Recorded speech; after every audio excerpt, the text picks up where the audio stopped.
प्रार्थना पत्रिका मंगलवार 9/7/2024। परमेश्वर पवित्र आत्मा हमारे लिए क्या करता है। गलतियों 5:16-18। इसलिए मैं कहता हूँ, आत्मा के अनुसार जियो और तुम पापी स्वभाव की इच्छाओं को पूरा नहीं करने होंगे। पवित्र त्रिएक आपके जीवन के भीतर उत्पत्ति 1:27 और प्रकाशित वाक्य 8:3-5 आपकी आत्मा उत्पत्ति 2:7 आपके दैनिक जीवन और आपके भाग्य और नियति के साथ संवाद करना चाहता है। उत्पत्ति 2:18 परमेश्वर चाहता है कि पवित्र त्रिएक सिंहासन की शक्ति और आशीर्वाद जो 3 युगों को बचाएंगे आपके हृदय और आत्मा में अंकित हो जाए और एक बाजिटिन के रूप में उठे। आपको जो वास्तविक उत्तर मिलेंगे वे परमेश्वर के राज्य के कार्य है। जब आप किसी भी समय और कहीं भी केवल खोज सकते हैं तो आदित्य और पूर्ण निर्माण का पालन होगा। सुसमाचार प्रचार पृथ्वी के छोर तक, क्योंकि पृथ्वी के छोर शुरुआत है, अंत और अनंत काल। आपके पास अपना मेरा 2-3-7 बाजिटिन होना चाहिए। यीशु ने अपने 12 शिष्यों और 70 कार्यकर्ता शिष्यों को भी नियुक्त किया और उन्हें 2-3-7 राष्ट्र का कार्यभार सौंपा। जब उन्होंने 40 दिनों तक वचन को सुना और अपने गुप्त वाचा स्थापित की तो प्रार्थना की शक्ति और भविष्य के बारे में मिशन उभर कर सामने आया। यीशु का अंतिम वादा था कि वह दूसरे आंगन में प्रभु और न्याय के प्रभु के रूप में वापस आएगा।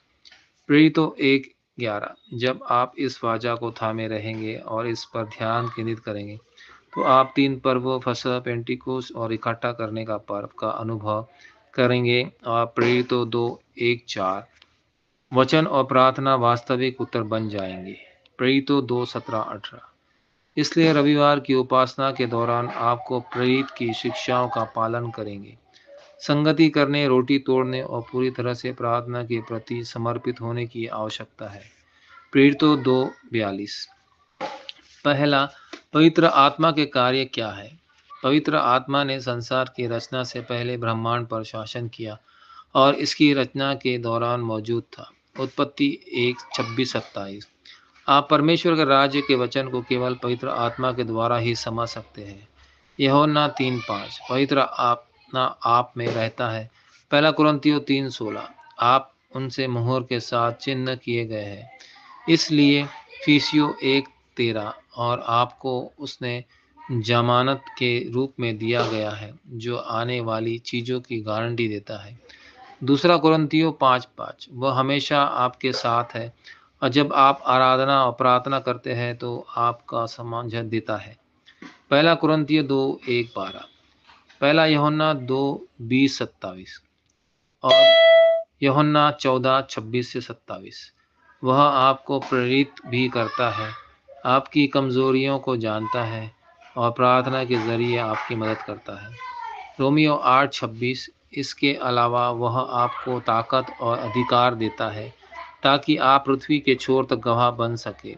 प्रेरितों 1:8 दूसरा, आपको क्या करना चाहिए। आपको काम खुद को पवित्र आत्मा के नियंत्रण में सौंपना है। इसके अलावा केवल पवित्र आत्मा से भरे होने से आप पृथ्वी के छोर तक गवाह बन सकते हैं।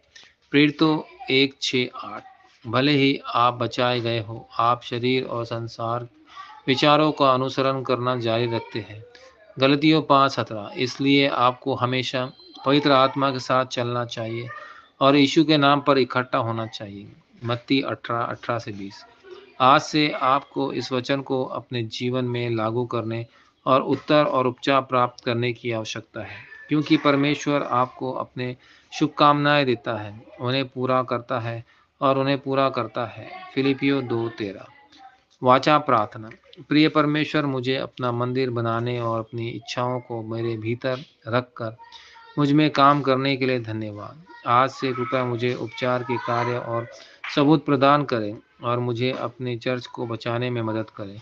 जिन क्षेत्रों में मैं जाता हूँ वहाँ अंधकार में रहने वालों को बचाने के कार्य हो सकते हैं। यीशु मसीह के नाम पर मैं प्रार्थना करता हूँ, आमीन।